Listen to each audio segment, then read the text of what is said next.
A Torre de Babel, a unidade do orgulho e a diversidade da graça. Introdução. A história da Torre de Babel, narrada em Gênesis 11:1-9, é um dos episódios mais emblemáticos das Escrituras Sagradas. Trata-se de um momento crucial após o dilúvio, quando os descendentes de Noé começam a se multiplicar e a ocupar novamente a terra. No entanto, em vez de seguirem o propósito divino de encherem a terra, epífse Gênesis 9:1, os homens decidem permanecer juntos, movidos pelo orgulho, pela autossuficiência e pelo desejo de fazer um nome para si. Essa narrativa não apenas explica a origem da diversidade linguística no mundo, mas também nos ensina sobre os perigos da ambição humana que se desvia de Deus e sobre a soberania do Senhor que intervém na história para preservar seus planos. O contexto pós-diluviano. Após o grande dilúvio, Noé e sua família receberam de Deus a ordem de serem fecundos, multiplicarem-se e encherem a terra. Gênesis 9:1.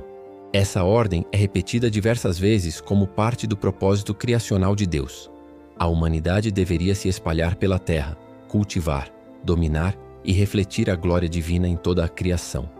No entanto, o capítulo 11 nos mostra uma humanidade que, ainda unida por uma única língua e cultura, decide tomar um caminho diferente.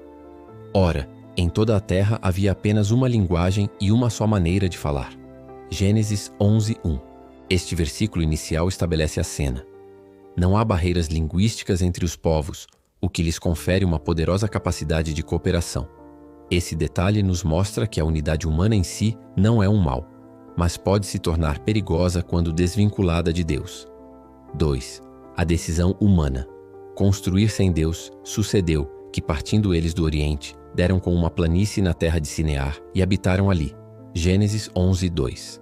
O movimento em direção à planície de Sinear, posteriormente conhecida como Babilônia, representa uma parada no cumprimento da ordem divina de dispersar-se.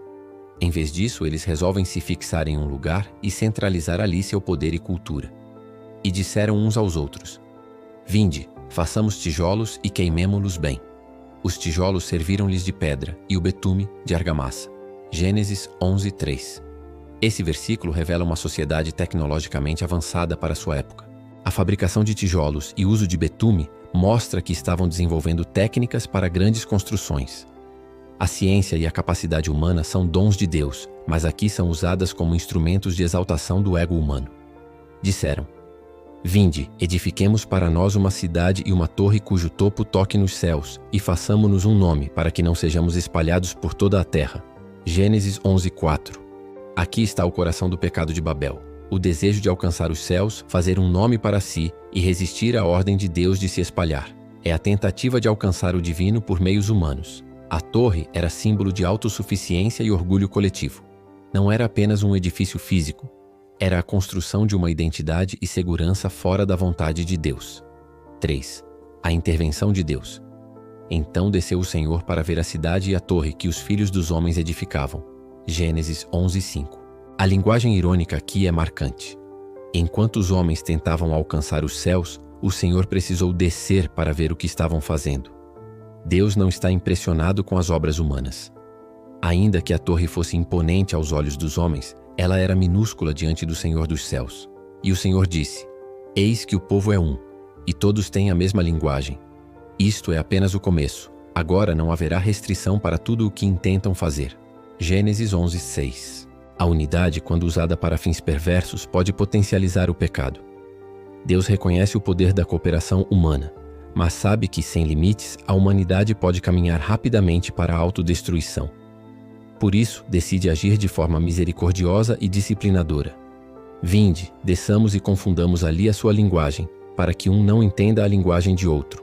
Gênesis 11:7. Deus confunde as línguas, quebrando a comunicação e interrompendo o projeto de orgulho. É um ato de graça, pois impede que a humanidade caminhe rapidamente rumo a uma civilização que rejeita totalmente Deus. É também uma resposta direta ao desejo deles de não serem espalhados. Agora, obrigatoriamente, terão de se dispersar.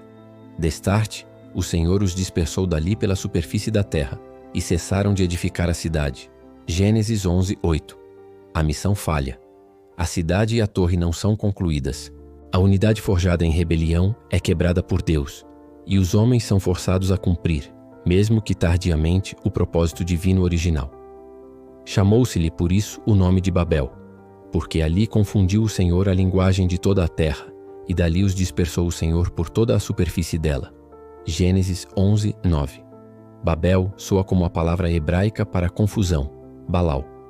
Aquilo que era símbolo de grandeza humana torna-se lembrança de divisão e juízo.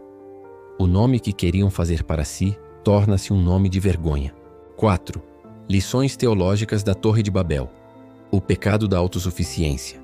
A Torre de Babel representa o desejo humano de viver independente de Deus. Assim como Adão e Eva no Éden desejaram ser como Deus, Gênesis 3:5, os construtores de Babel queriam alcançar os céus por suas próprias forças. Essa é a essência da religião falsa, tentar chegar a Deus sem Deus, substituir o Criador pela criação. Romanos 1:21-25. A linguagem como dom e juízo. A linguagem é um dom precioso. Em Babel, foi usada como instrumento de rebelião, e por isso Deus a confundiu. Mais tarde, em Atos 2, no Pentecostes, o Espírito Santo reverte esse juízo temporariamente, capacitando os apóstolos a falarem em várias línguas e proclamarem as maravilhas de Deus a todos os povos. Assim, vemos que Deus transforma a adversidade em ferramenta de redenção. Se o julgamento e confusão de línguas pareça um castigo severo, ela é uma medida de contenção. Deus intervém para impedir que o orgulho humano se torne destrutivo. Isso mostra que o julgamento de Deus é também uma expressão de sua misericórdia. 5. A esperança. Além de Babel. A história de Babel prepara o caminho para a história de Abraão, que começa logo em seguida em Gênesis 12. Se em Babel os homens queriam fazer um nome para si, a Deus promete a Abraão: de ti farei uma grande nação e te abençoarei, e engrandecerei o teu nome. Gênesis 12:2. Em Babel, os homens buscaram glória por seus próprios esforços e falharam. Em Abraão, Deus promete dar um nome e uma herança por sua graça. Isso aponta para a promessa messiânica: de Abraão viria Jesus Cristo, aquele que redime todas as nações. No Apocalipse, vemos a restauração completa do que foi quebrado em Babel. Depois destas coisas, olhei, e eis grande multidão que ninguém podia enumerar, de todas as nações, tribos, povos e línguas, em pé diante do trono e diante do Cordeiro. Apocalipse 7:9. A diversidade de línguas causada em Babel agora é redimida em Cristo. Todas as línguas louvam a um só Senhor. A unidade verdadeira é restaurada, não em orgulho, mas em adoração. Conclusão. A Torre de Babel é mais do que uma história sobre construção e confusão. É uma lição eterna sobre os perigos da arrogância humana e os limites do poder do homem diante da soberania de Deus. Nos ensina que a verdadeira segurança e identidade não estão em estruturas humanas, mas no relacionamento com o Criador. Em Babel, o homem quis se elevar até Deus. Em Cristo, Deus desceu até o homem. Assim, somos chamados a abandonar os projetos de orgulho e a construir nossas vidas sobre o fundamento do Evangelho. Somente em Jesus temos a verdadeira comunhão entre os povos, o verdadeiro nome que é sobre todo nome, Filipenses 2:9, e a verdadeira torre, não feita por mãos humanas, mas eterna nos céus.